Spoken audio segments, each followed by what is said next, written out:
त्रिगुणात्मकत्वेन चित्तस्य दुख स्वभावत्वे अपि, जो त्रिगुणात्मक चित्त है उसमें दुख स्वाभाविक होते हुए भी सत्वाधिक्येन, सत्व की अधिकता से, अभिभवात सदा दुख अनुपलब्धि, तो उस रजोगुण और तमोगुण का अभिभव होने से सदा दुख की अनुपलब्धि, सदा दुख की उपलब्धि नहीं रहती है। सत्वाधिक्येन अभिभवात, सत्व की अधिकता होने से, दुख का अभिभव होने से, सदा दुख अनुपलब्धिवत, जैसे सदा दुख की उपलब्धि नहीं होती है, अर्थात सत्वगुण के बढ़ने पर दुख की अनुपलब्धि हो जाती है, उसी के समान आत्मनो अपि, आत्मा में भी तद अनुपलब्धि संभवात, उसकी अनुपलब्धि संभव है। इन्होंने कहा था ना कि आत्मा में तो हमेशा दुख जुड़ा ही हुआ है, तो उसको स्वाभाविक मानने में कोई शंका ही नहीं है। ये कह रहे हैं कि नहीं, आत्मा हमेशा दुख से युक्त होता है, ऐसा नहीं है, क्योंकि चित्त भी हमेशा दुख से युक्त नहीं होता है। चित्त में जब जब सत्वगुण की अधिकता होती है तो वहां दुख जो है उसका अभिभव हो जाता है, तो उतने समय के लिए दुख नहीं होता है, उतने समय दुख नहीं होता है, उसकी परछाई आत्मा में सुख स्वरूप ही जाती है, तो आत्मा भी सुखी रहता है। तो हमेशा दुख से युक्त कहाँ रहता है आत्मा? दबाना, अभिभव प्रादुर्भाव, वैसे कहा ना, प्रादुर्भाव माने उठाना, ऊपर उठना, और अभिभव माने दबाना। तो जब सत्व ऊपर आएगा तो दो का तो वो अभिभव कर देगा ना, उसको दबा देगा, दो को, रजोगुण तमोगुण को। तो ये तो चित्त में ही उनका सदा उपलब्धि नहीं होती है दुख की, तो आत्मा में तो हो ही नहीं सकती है, क्योंकि आत्मा तो उससे भी परे है। दुख स्वाभाविकत्ववादी भी बोधैः चित्तस्य एव आत्मता अभ्युपगमाच्च, तो जो दुख को स्वाभाविक मान रहे हैं ना, तो दुख की स्वाभाविकता कहने वाले बोधैः, बोधों के द्वारा, चित्तस्य एव आत्मता अभ्युपगमाच्च, वो चित्त को ही आत्मा स्वीकार करते हैं। अभ्युपगमात मतलब स्वीकार करने से, अभ्युपगम होता है स्वीकार करना, अभ्युपगमाच्च स्वीकार करने से, बौद्धों के द्वारा चित्त को ही आत्मा स्वीकार किए जाने से, क्योंकि उनकी आत्मा कैसी है, शरीर के साथ ही नष्ट हो जाती है वो, तो वो तो एक तरह से चित्त को ही आत्मा मानते हैं, हमारी तरह से नहीं मानते हैं। वो जो मन में, चित्त में जो विचार आते हैं ना, उसी को ही वो आत्मा की आवाज कहते हैं। अथ एवं आत्मनाशाद एव मोक्षो अस्ति अस्तु इति चेत न अहम बद्धो विमुक्तः स्याम इति बंध समानाधिकरणेन एव मोक्षस्य पुरुषार्थत्वादिति।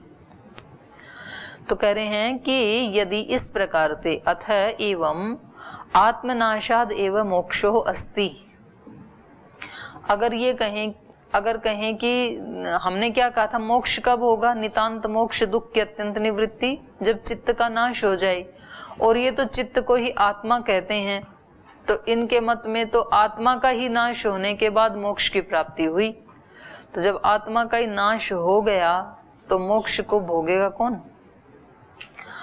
अथ एवं, यदि ऐसा है तो आत्मनाशाद एवं मोक्षो अस्तु, आत्मा के नाश से ही मोक्ष होना चाहिए इनके मत में। तो फिर तो कह रहे हैं ऐसा यदि मानते हैं तो ये ठीक नहीं है। इति चेत न, क्योंकि अहम बद्धो विमुक्तः स्याम, वहां पर भी इनके शास्त्रों में भी क्या मिलता है, मैं बद्ध हूं और मैं मुक्त हो जाऊं। अहम बद्धो विमुक्तः स्याम इति, मैं बंधन से युक्त हूं और मैं मुक्त हो जाऊं। तो इसके लिए ही वहां पर अच्छे अच्छे कर्मों का अनुष्ठान किया जाता है। तो कह रहे हैं कि बंध समानाधिकरणेन एव मोक्षस्य पुरुषार्थत्वात् इति, क्योंकि जो बंधन के साथ समानाधिकरण रखने वाला है उसी का ही तो मोक्ष होगा, जिसका बंधन है उसी का ही तो मोक्ष होगा। जब वो ही नष्ट हो गया, मोक्ष बंधन वाले के साथ समानाधिकरण रखने के कारण ये अर्थ हुआ। तो जिसका बंधन है, बंधन किसका है? चित्त के माध्यम से आत्मा का है, तो ऐसे ही मोक्ष भी किसका होगा? आत्मा का ही होगा, चित्त के माध्यम से होगा। तो चित्त का रहना बंधन का कारण है, चित्त का नष्ट हो जाना मोक्ष है, नितांत मोक्ष है। तो जब ये आत्मा ही यदि ना रहे तब तो फिर मोक्ष किसका होगा? तो इनके जो ये है अहम बद्धो विमुक्त श्याम, तो अहम बचना चाहिए ना मुक्त होने के लिए, नहीं तो अहम बचेगा ही नहीं अगर वो नष्ट हो गया तो कह रहे हैं इनके शास्त्र में ही, इन्हीं के वचनों में ही दोष आ जाएगा यदि चित्त को ही आत्मा माना जाएगा तो। भवतु अननुष्ठानम, कह रहे हैं ठीक है कोई बात नहीं, हमारे शास्त्रों का यदि अननुष्ठान होगा तो हो जाने दो। तेन किम इत्यतः आह, उससे क्या होगा? इन्होंने कहा ना कि यदि आप चित्त को ही आत्मा मानेंगे तो फिर आत्मा का ही नाश होने से मोक्ष होगा। जो आप कहते हैं कि अहम बद्धो विमुक्त श्याम इति, तो ये नहीं बन पाएगा, इसका अननुष्ठान हो जाएगा, ये वाक्य सार्थक नहीं होगा। तो कह रहे हैं हो जाने दो, इससे क्या होगा? हैं?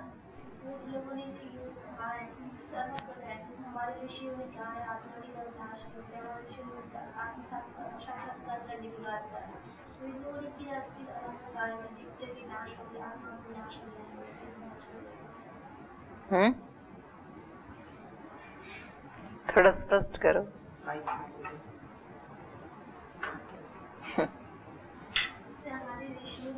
कि आत्मा का तो नाश नहीं होगा, तो चित्त का नाश होने से फिर आत्मा को मुक्ति मिलती है। ऐसा हमारे ऋषियों ने पहले साक्षात्कार किया, फिर हमें ये उपदेश के माध्यम से कहा। तो उन लोगों ने, बौद्ध लोगों ने ये कहा कि चित्त और आत्मा एक ही होता है, तो आत्मा का नाश हो जाता है तब मोक्ष मिलता है। तो किस आधार पर? ये बात तो सच नहीं है। सच नहीं, इसे तो खंडन हो रहा है। तो ऐसा क्यों कहा उन लोगों ने? अब ये तो वही बताएंगे, मैं कैसे बता सकती हूँ। उनके मत में दोष है ना ये। अभी भी ऐसे ही मानते बौद्ध? हाँ ऐसे ही मानते हैं, ऐसे ही मानते हैं। इस मत में दोष नहीं है कि सब कुछ क्षणिक है, ये भी तो दोष है ना, ये भी तो उन्हीं का ही मत है ना, क्षणिकवाद वाला। क्योंकि एक क्षण में यदि पूरा का पूरा सब कुछ चेंज हो जाता है तो फिर इसमें कौन सा दोष आएगा? जिसने कर्म किया उसको तो फल मिलेगा नहीं, और जिसने कर्म किया ही नहीं उसको फालतू में मिल जाएगा। किया किसी ने, भुगत रहा है कोई, तो ये तो दोष तो है ही इनके मत में। अब वो इसके क्या परिहार देते हैं वो तो फिर उन्हीं से पूछना पड़ेगा। तो ये कह रहे हैं अननुष्ठान होता है तो हो जाए, तेन किम, उससे क्या होगा? तो उसका उत्तर दे रहे हैं, सूत्र बोल लीजिए। स्वभावस्य अनपायित्वात् अननुष्ठान लक्षणम अप्रामाण्यम। स्वभावस्य अनपायित्वात्, कह रहे हैं स्वभाव के न हटने से। स्वभाव कैसा होता है? अनपायी होता है, वो हटाया नहीं जा सकता है। स्वभावस्य अनपायित्वात् अननुष्ठान लक्षणम, तो ये जो भी शास्त्रों का किसी भी उनके मत में या हमारे मत में जो भी मोक्ष के लिए अनुष्ठान करने के लिए जो शास्त्र का विधान किया है वो क्या हो जाएगा? सारा अप्रामाण्यम। क्योंकि जो विधान किया है उससे वो मुक्त तो होगा ही नहीं आत्मा, क्योंकि आत्मा क्या है? स्वभाव से ही बद्ध है। तो फिर ये सारा का सारा विधान करना क्या हो जाएगा? अप्रामाणिक। अप्रामाणिक किसको कहते हैं? जिस काम के लिए जिसका विधान किया है वो वैसा काम करे ही नहीं। जैसा शास्त्र में कहा है कि अष्टांग योग का अनुष्ठान करने से चित्त की शुद्धि होकर के मोक्ष की प्राप्ति होती है, और वैसा अनुष्ठान करने से वैसा होता ही नहीं है, तो वो सारा लिखा हुआ शास्त्र क्या हो जाएगा? अप्रामाणिक। प्रामाणिक क्या होता है? जैसा लिखा है वैसा करने से वैसा ही फल मिले, उसको कहेंगे प्रामाणिक। स्वभावस्य यावद् द्रव्य भावित्वात् मोक्ष संभवेन तत्साधनोपदेश श्रुते अननुष्ठान लक्षणम अप्रामाण्यम स्यात् इत्यर्थः। क्योंकि स्वभाव जो होता है वो तो क्या होता है? यावत द्रव्य भावी होता है। यावत द्रव्य भावी माने जब तक वो द्रव्य रहेगा तब तक उसका स्वभाव उसके साथ रहेगा, किसी भी वस्तु का। आत्मा का भी ऐसा ही है स्वभाव, शरीर का भी ऐसा ही है। तो ये जब तक उसके साथ रहेगा, सभी वस्तुओं का स्वभाव का ऐसा स्वभाव है कि वो यावद द्रव्य भावी होता है। स्वभाव से यावद द्रव्य भावित्वात् मोक्ष संभवेन, तो वहां क्या होगा, मोक्ष संभव होना। मोक्ष संभवेन, मोक्ष असंभवेन, मोक्ष असंभवेन है ना, तो मोक्ष के असंभव होने से, मोक्ष असंभवेन तत्साधनोपदेश, उसका जो साधन, मोक्ष का जो साधन का उपदेश किया गया है श्रुति में, वो क्या हो जाएगा, अननुष्ठान लक्षणम, अननुष्ठान लक्षण वाला हो जाएगा। अनुष्ठान लक्षण वाला नहीं रहेगा, अननुष्ठान लक्षण वाला हो जाएगा। और अननुष्ठान लक्षण वाला होने से क्या हो जाएगा, अप्रामाण्यम, उसकी प्रामाणिकता भी नहीं होगी वो। ननु श्रुति बलाद एवं अनुष्ठानम स्यात्, कह रहे क्यों अननुष्ठान क्यों होगा, जब श्रुति विधान कर रही है तो उसका अनुष्ठान भी होना चाहिए, तो श्रुति वचन होने के कारण ही उसका अनुष्ठान करेंगे। पर अनुष्ठान तो करोगे जब उसका फल ही नहीं मिल रहा, तो अनुष्ठान करेगा कौन। अनुष्ठान का फल मिल रहा है तब भी लोग अनुष्ठान नहीं कर रहे हैं, और जब ये पता लगे कि ये करने से कुछ मिलेगा नहीं, तो फिर कौन करेगा। क्योंकि व्यक्ति किसी भी क्रिया में कब प्रवृत्त होता है, जब वहां से कुछ फल मिलेगा तब तो प्रवृत्त होता है, नहीं तो कौन प्रवृत्त होगा। तो ननु श्रुति बलाद एवं अनुष्ठानम स्यात्, श्रुति के बल से ही अनुष्ठान हो जाए, तो इसलिए कह रहे हैं ना, सूत्र बोलो, ना शक्योपदेश विधि उपदिष्टेप्यनुपदेश, न कह रहे नहीं होगा अनुष्ठान, क्योंकि अशक्य उपदेश विधि ही, ये उपदेश विधि कैसी हो जाएगी, अशक्य, अशक्य मतलब जिससे रिजल्ट नहीं आता है, परिणाम नहीं आता है, ऐसी हो जाएगी ये असमर्थ। असमर्थ उपदेश विधि जो है वो उपदिष्टे अपि अनुपदेश है, उपदेश किए जाने पर भी वो अनुपदेश जैसा ही हो जाएगा, क्योंकि जब उसका कोई फल ही नहीं आता है तो उसका क्या फायदा फिर। न अशक्याय फलाय उपदेशस्य अनुष्ठानम संभवति, जो अनुष्ठान फल नहीं दे सकता है उसका अनुष्ठान करना संभव नहीं है, कोई भी नहीं करेगा उसका अनुष्ठान। यत उपदिष्टे अपि विहिते अपि अशक्यस्य उपाये स उपदेशो न भवति, क्योंकि यद्यपि श्रुति में उसका उपदेश दिए जाने पर भी, श्रुति में उसका विधान होने पर भी अशक्यस्य उपाये स उपदेशो, वो तो अशक्य का उपाय हो गया, जिससे कोई परिणाम नहीं आता, उसका उपाय होने से स उपदेशो न भवति, वो उपदेश कोटि में ही नहीं रहेगा।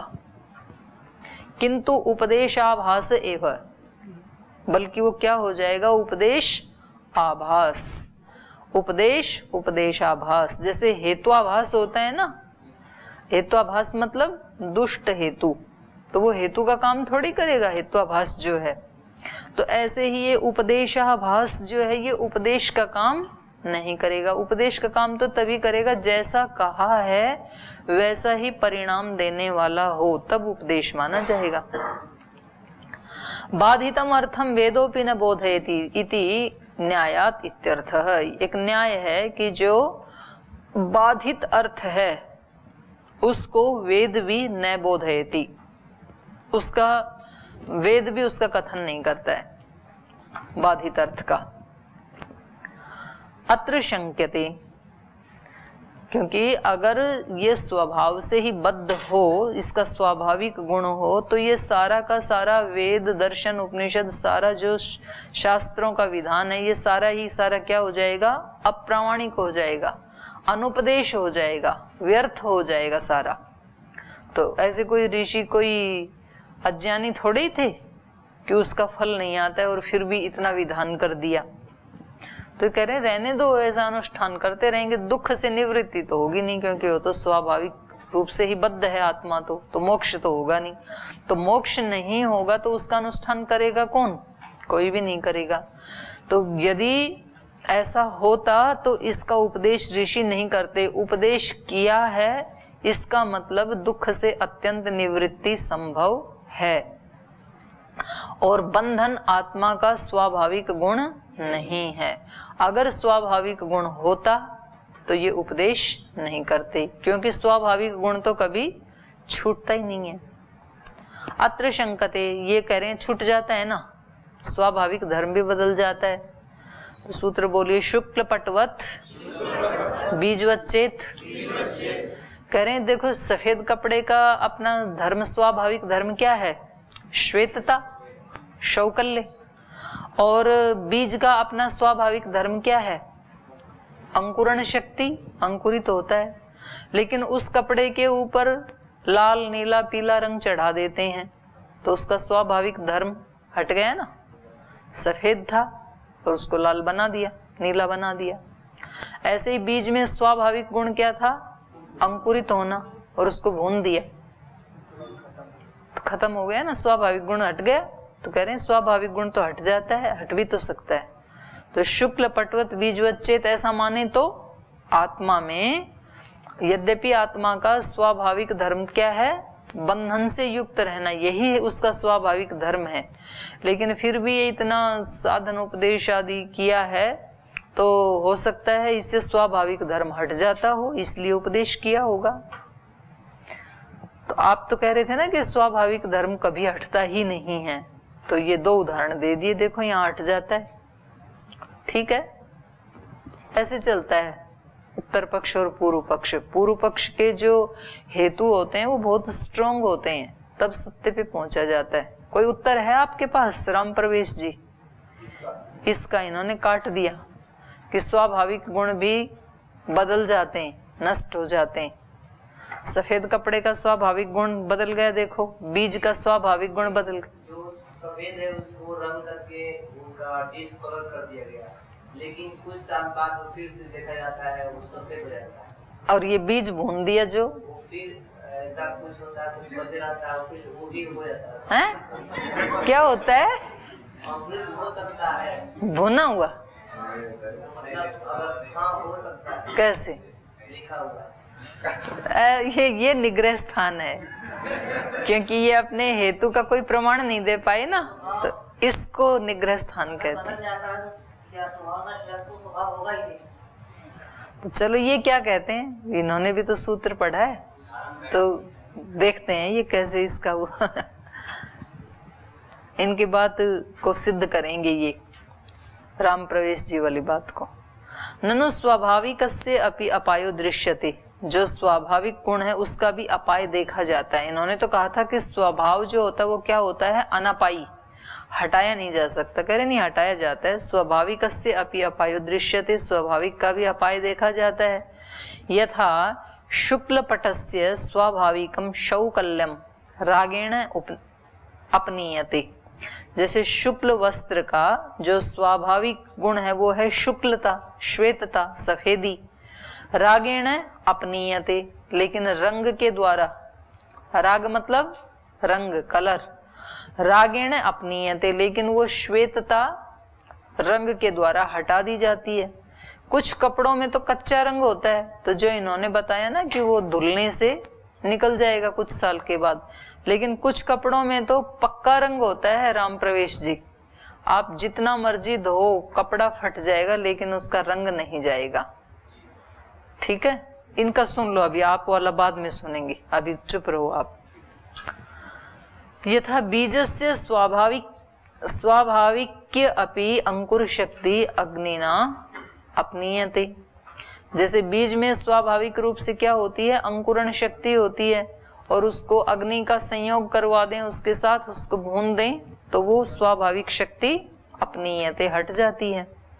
अतः शुक्ल पटवत बीजवच्च स्वाभाविकस्य बंधस्य अपि अपायः पुरुषे संभवति इति। तो इस सफेद कपड़े की तरह और इस बीज की तरह जो इसका स्वाभाविक गुण था आत्मा का बंधन, उस बंधन का भी अपाय इस पुरुष में संभव है। बंधन तो स्वाभाविक था, लेकिन हो सकता है कि ये सारा उपदेश का अनुष्ठान करने से वो हट जाता हो, इसलिए यहाँ उपदेश किया।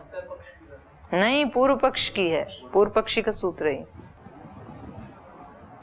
तद्वद एवं तत्साधनोपदेश विधि स्यात्, तो शायद इसीलिए ये साधनोपदेश विधि होगी। सारा जो अनुष्ठान बताया है ये किसके लिए होगा कि स्वाभाविक भी हट जाता है। आत्मा का स्वाभाविक गुण तो है दुख से युक्त रहना ही, लेकिन वो भी हटाया जा सकता है स्वाभाविक भी, जैसे कपड़े की सफेदी हटाई जा सकती है। स्वाभाविक गुण जैसे कि बीज का अंकुरण शक्ति हटाई जा सकती है। इस तरह से समाधत्ते, अब इसका समाधान दे रहे हैं, उत्तर पक्षी इसका समाधान दे रहे हैं। सूत्र बोलिए, शक्ति उद्भव अनुद्भवाभ्याम न शक्योपदेशः। करे नहीं, वहां पर जो आपने दो उदाहरण दिए ना, कपड़े का और बीज का, तो वहां शक्ति का उद्भव और अनुद्भव हो रहा है, इसलिए न अशक्योपदेशः, इसलिए अशक्य का कभी उपदेश नहीं हो सकता है।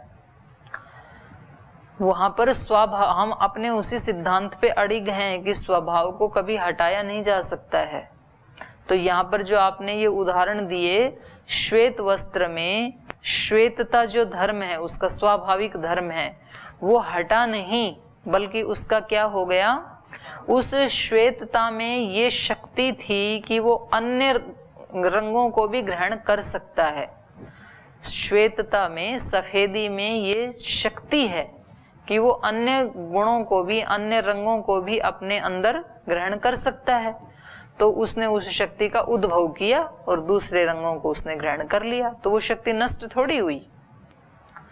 उसमें ही ये शक्ति थी श्वेतता में कि वे सब रंगों को ग्रहण कर सकती है वो, इसलिए उसने ग्रहण कर लिया, तो शक्ति का उद्भव हो गया वहां पर।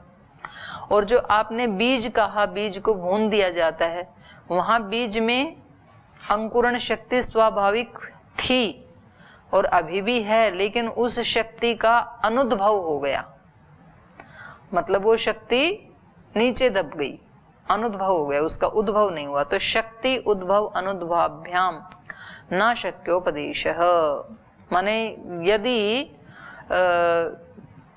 किसी शक्ति से, जैसे ये रंग आदि डालते हैं, उसमें उस शक्ति का उद्भव हो गया, और यदि हमें उस शक्ति का उद्भव नहीं करना तो वो श्वेतता रहेगी उसमें, और उसको कुछ विशेष ब्लीचिंग आदि लगाई तो उसको हटाया भी जा सकता है, तो सफेद हो जाते हैं। जो पक्का कलर डालते हैं ना, उसको भी फिर एक ब्लीचिंग पाउडर आता है, वो डालें तो वो फिर से सफेद हो जाएगा, तो उसको हटाया जा सकता है। ऐसे ही ये जो बीज भून दिया और वो अंकुरित नहीं हो रहा है, कह रहे हैं ये जो उसमें अंकुरण शक्ति का अनुद्भव हो गया, वो जो नीचे दब गई, ये तो अग्नि के संयोग से हुआ है। अगर किसी यौगिक क्रिया से उस अग्नि के संयोग को हटा दिया जाए और उसके परिणाम को भी हटा दिया जाए, तो उसमें वो अंकुरण शक्ति पुनः अपना काम करेगी, क्योंकि ये अंकुरित ना होना ये निमित्त से आया था ना, तो निमित्त को हटा दें तो नैमित्तिक भी हट जाता है। जैसे जल में उष्णता आई थी अग्नि के कारण, अग्नि को हटाया तो उष्णता भी चली गई। तो बीज में जो अनुत्पन्न होने की, जो भूनने के बाद जो एक शक्ति आई, वो अब अग्नि को हमने हटा दिया, और ऐसे ही कोई यौगिक क्रिया हो कि उसको भी हटाया जा सके वहां से, तो बीज पुनः अपनी उस शक्ति में आ जाएगा, अंकुरित होने वाली शक्ति में आ जाएगा। ये सूत्रकार का मत है। अब भाष्य देखिए, उक्त दृष्टान्तयोः अपि न अशक्याय स्वाभाविकाय अपायोपदेशो लोकानां भवति। करें ये जो आपने दृष्टांत दिए ना ऊपर, उक्त दृष्टान्तयोरपि, ये जो ऊपर दृष्टांत दिए, इनमें भी न अशक्याय स्वाभाविकाय अपायोपदेश, जो अशक्य है और जो स्वाभाविक है उसका अपाय करने के लिए उपदेश नहीं है। माने वहां भी जो स्वाभाविक शक्ति है उसका अपाय नहीं हो रहा है, लोका नाम भवति, इन लोकों में भी ये जो आपने लोक के उदाहरण दिए दोनों, तो वहां भी धर्म के विनाश को नहीं बताया जा रहा है। इन दृष्टांतों में भी जो स्वाभाविक धर्म है उसका नाश नहीं हो रहा है। कुतः, क्यों नहीं हो रहा है? शक्ति उद्भव अनुद्भवाभ्याम, क्योंकि वहां भी दोनों उदाहरणों में भी शक्ति का उद्भव और अनुद्भव हो रहा है। दृष्टांत द्वये ही शौकल्यादेः आविर्भाव तिरोभावौ एव भवत। दृष्टांत द्वये ही, दोनों ही दृष्टांतों में, ये दोनों ही दृष्टांत ऐसे हैं जिनमें शौकल्यादेः, शुक्लता आदि, एक में शुक्लता एक में अंकुरण शक्ति, इन दोनों का आविर्भाव तिरोभावौ एव भवतः, इनमें आविर्भाव और तिरोभाव ही हो रहा है। शुक्लता में शक्ति का आविर्भाव हो रहा है। शुक्लता में पहले ये गुण था कि वो अन्य गुणों को भी अपने अंदर ग्रहण कर सके, तो उस शक्ति का उद्भव हो गया। और दूसरे में तिरोभाव, जो अंकुरण शक्ति है उसका तिरोभाव हो गया निमित्त से, अग्नि के निमित्त से।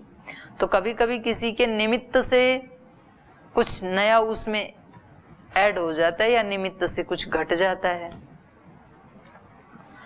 पर वो उसका अपना जो स्वाभाविक गुण है उसका नाश नहीं होता है। नहीं तो शौकल्य अंकुर शक्तयोः अभाव भवति, उनका जो अपना स्वाभाविक गुण था ना शुक्लता और अंकुरण शक्ति, उसका अभाव नहीं हुआ है दोनों ही दृष्टांतों में, बल्कि वहां पर दो शक्तियों का आविर्भाव और तिरोभाव हुआ है। तो कहा राजकादि व्यापारैः यौगिक संकल्पादिभिश्च रक्तपटः भ्रष्टः बीजयो पुनः शौकल्य अंकुर शक्तस्य आविर्भावात् इत्यर्थः।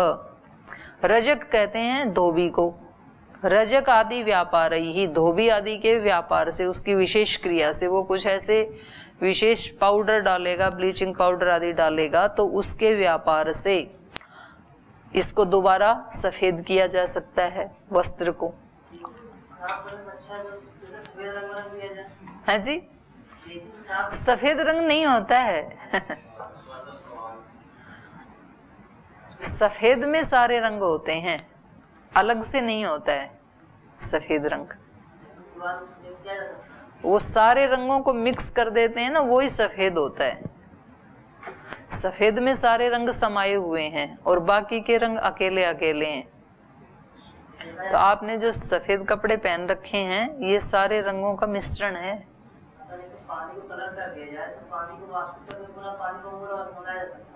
पानी को कलर कर दिया जाए,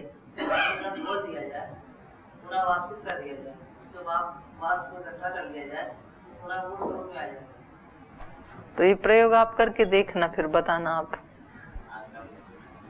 अभी तो टाइम हो गया, इसको पूरा कर देती हूँ, ये कल बताना आप। अभी ये पंक्ति पूरी कर देती हूँ, फिर इस पे विचार करके आना, कल बताना। फिर ये कह रहे हैं रजक आदि व्यापारी, धोबी के व्यापार विशेष से, क्रिया विशेष से, और यौगिक संकल्प आदि भिश्चय, योगियों के संकल्प से, योगी यदि ऐसी सिद्धियां होती होंगी इनके भाष्यकार के मत में, तो जो योगी हैं उसकी संकल्प सिद्धि से रक्तपट भ्रष्टः, लाल रंग भी हटाया जा सकता है कपड़े में से, और बीजयोः रक्तपटः भ्रष्ट बीज, जो बीज भ्रष्ट हो गया माने जो अपनी शक्ति खो चुका था, उन दोनों में पुनः फिर से शौकल्य से अंकुर शक्तौ, तो शुक्लता का और अंकुरण शक्ति का आविर्भावात इत्यर्थ, उसका आविर्भाव हो सकता है, पुनः वो अपने स्वभाव में आ सकते हैं। उन्होंने अपने स्वभाव को छोड़ा नहीं है,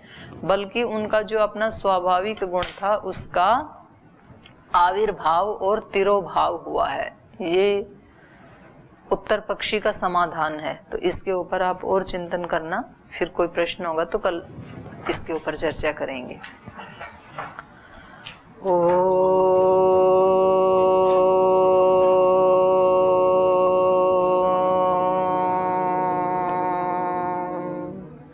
शांति शांति शांति। श्री गुरुभ्यो नमः।